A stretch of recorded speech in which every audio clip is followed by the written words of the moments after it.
Yo soy minero.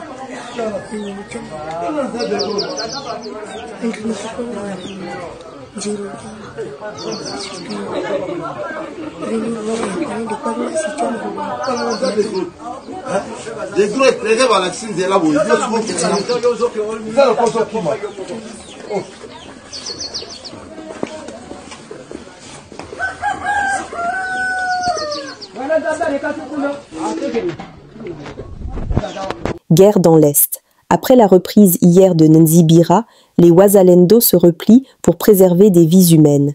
La journée d'hier dimanche 21 septembre a été remarquée par les échauffourées entre les forces loyalistes avec les Wazalendo aux rebelles de l'AFCM 23 RDF dans certaines localités dans le Chabunda, au sud Kivu. Des positions de Wazalendo ont été attaquées dans la matinée du dimanche, ce qui a permis aux éléments de l'AFCM 23 RDF de prendre la cité de Nzibira pendant un moment qui, vers la soirée, a été reprise par les forces loyalistes. La matinée de ce lundi, des sources locales indiquent que les Wazalendo ont dû quitter la cité pour préserver des vies humaines. L'entité est de nouveau sous contrôle de l'AFCM 23 RDF. À suivre. La guerre à perpétuité chez nous, à l'Est, c'est à cause des minéraux.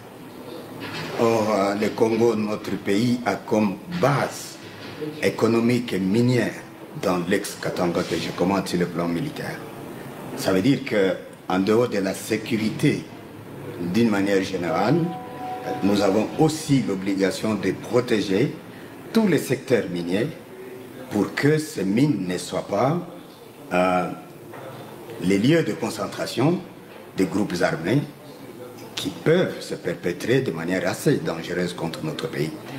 Le Katanga, c'est une zone stratégique sur le plan économique, sur le plan politique et sur le plan opérationnel. Et donc, j'ai le devoir d'empêcher que toute forme d'agression, toute forme de pillage, toute forme de groupes armés n'arrive ici parce que le terrain serait trop fertile pour ce genre de barbarie si jamais ça arrivait. Vous savez, notre pays est en guerre et la zone stratégique, c'est le Katanga.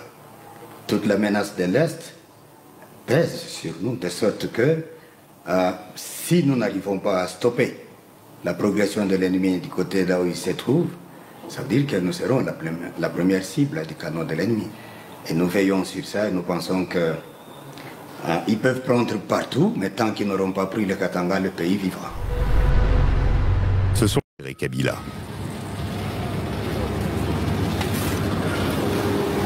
Le général est une légende dans l'armée congolaise. C'est lui qui dirige la sécurité des 4 provinces, dont le Haut-Katanga, la plus riche en minerais dans tout le pays, est l'objet de toutes les convoitises. Entre autres, si...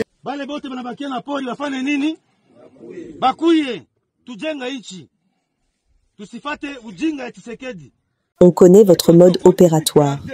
Désinformation, infiltration, corruption pour éviter un affrontement frontal car vous avez des effectifs limités. Ça ne marche plus. Cela se passe au lac Albert, en Ituri et non à Uvira. Il faut arrêter avec ces mensonges. On ne gagne pas une bataille en diffusant de fausses informations. Les FARDC se battent pour le pays et non pour Tshisekedi. Vos Rwandais M23 vont subir une très grosse défaite à Uvira. L'humiliation de Kagame qui lui fera perdre la face. On dirait une troupe de marionnettistes qui ont oublié les ficelles, répétant la même chanson pour masquer l'absence de soldats sur le terrain. Ils racontent des victoires imaginaires pendant que le lac Albert rappelle que la géographie ne se plie pas au scénario de propagande et pendant qu'ils redistribuent fantasmes et fake news à la chaîne, les hommes et les femmes du FARDC, eux, nettoient la boue des rivières et défendent des villages, pas des slogans présidentiels parce qu'on ne gagne pas une bataille avec des hashtags mais avec du courage, des nuits sans sommeil et des familles qui attendent le retour des leurs. Continuez donc vos conférences de presse théâtrale, inventeurs d'échos, aiguisez vos phrases, peignez vos cartes. Mais sachez que la vérité a des yeux. Elle voit les bateaux sur le lac, les convois qui passent, les écoles fermées et les voisins qui pleurent. Et un jour, vos discours tomberont comme des décors mal attachés. Uvira n'est pas une scène à louer pour vos histoires. C'est un morceau de pays avec des gens dedans.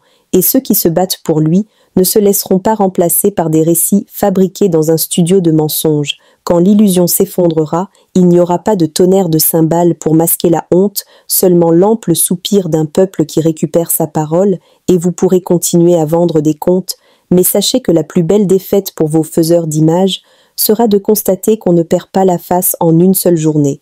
On perd la crédibilité pièce par pièce, et c'est bien plus cruel pour qui n'a que des mensonges à vendre. Nous, Congolais, en général, certaines institutions, en particulier, n'ont pas la bonne lecture sur le sort du pays à ce stade actuel. Nous ne sommes pas différents aujourd'hui du Gaza, au Moyen-Orient. Nous ne sommes pas différents de l'Ukraine face à la Russie. Vous avez suivi ce qui s'est passé à Béni, où on peut tuer 100 Congolais par nuit.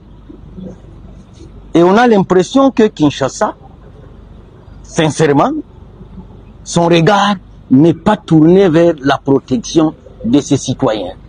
Tout le monde dit, que ce soit à Doha, que ce soit à Washington, qu'il faut un dialogue. Là où il faut un dialogue, maintenant nous-mêmes nous sommes encore en train de nous diviser à l'interne. Et beaucoup ont pensé que non, j'ai un penchant sur l'honorable Vital Kamerhe. Ce n'est pas une question de penchant.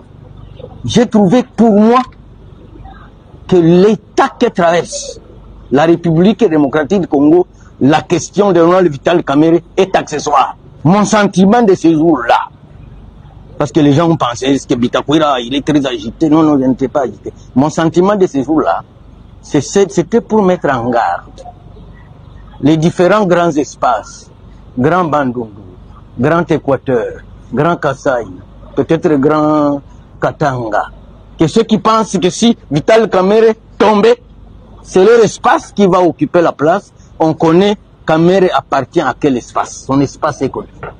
Et j'en fais partie. Et ils doivent oublier que si Kamerhe est tombé, en principe, c'est son espace qui doit occuper ce poste, légitimement et politiquement parlant. Le président du parti politique Alliance pour la République et la conscience nationale a trouvé le mot juste pour conscientiser le peuple congolais à tenir bon, à rester unis et vigilants pour protéger la patrie. Nous avons fait un pacte avec la République démocratique du Congo. C'est ça notre alliance. Et la conscience nationale, effectivement, c'est d'appeler le peuple à ne pas confondre l'essentiel et l'accessoire. L'essentiel aujourd'hui, c'est faire face à l'ennemi. Un point, un trait. Qu'en est-il alors de la situation de Wazalendo? Je peux dire que les Wazalendo se portent bien. Ils se battent aux côtés des FARDC. Mais ce qui est vrai, on reproche aux Wazalendo certaines caprices, qu'ils s'immiscent dans certaines institutions ou des entreprises de l'État. Nous avons déjà donné des conseils que nous n'avons qu'un seul ennemi, Kigali de Kagame, et les Congolais que Kagame utilise pour détruire notre pays. Pour Justin Bitakwira, il n'est pas question de confondre l'essentiel à l'accessoire. Fin des citations. Nous sommes arrivés à la fin de cette édition. Merci à vous de nous avoir suivis jusqu'ici. Si vous avez apprécié ces contenus, n'oubliez pas de vous abonner à notre chaîne, d'activer la cloche de notification pour ne rien manquer de nos prochaines vidéos. Likez et partagez cette vidéo. On se retrouve très prochainement. À bientôt.